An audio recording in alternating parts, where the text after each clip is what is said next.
مرزائی، احمدی، قادیانی، ان تینوں میں کیا فرق ہے؟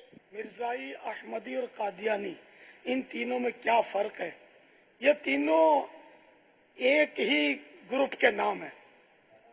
دراصل اس گروپ کا بانی جو تھا یہ اس کا نام ہے مرزا غلام احمد قادیانی۔ تو اب یہ چونکہ یہ مرزا اس کا مطلب وہ سرنیم مرزا ذات یا جو کہہ دیں تو مرزا سے یہ مرزائی کہلاتے ہیں یہ لوگ جو اس کو نبی مانتے ہیں۔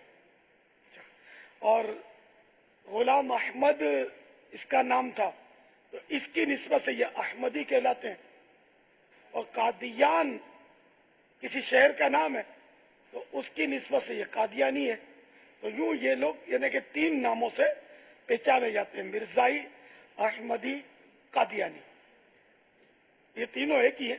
اور چونکہ ختم نبوت کو ماننا یعنی پیارے آقا صلی اللہ تعالی علیہ وآلہ وسلم پر نبوت ختم ہو گئی اور پیارے آقا صلی اللہ تعالی علیہ وآلہ وسلم نے باضابطہ اعلان فرما دیا لا نبی یا بعدی، میرے بعد کوئی نبی نہیں آئے گا، تو میرے بعد کوئی نبی نہیں، تو اب اس پر ایمان لانا یہ شرط ہے ضروریات دین میں سے۔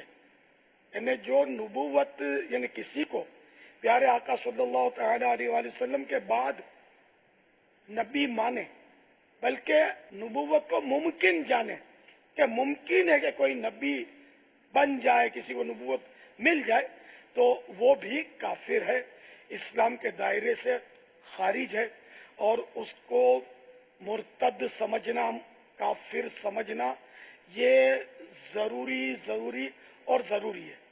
یعنی کوئی یہ کہے کہ میں پیارے نبی صلی اللہ تعالی علیہ وآلہ وسلم محمد الرسول اللہ صلی اللہ تعالی علیہ وآلہ وسلم کو آخری نبی تو مانتا ہوں، لیکن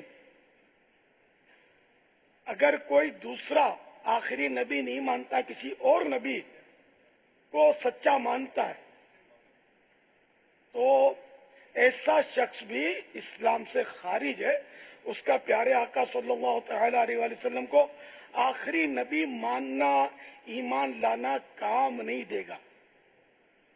دوسرے نبی کا جو کلمہ پڑھے، جھوٹے نبی کا، اس کو کافر جاننا، مرتد جاننا یہ ضروری ہے۔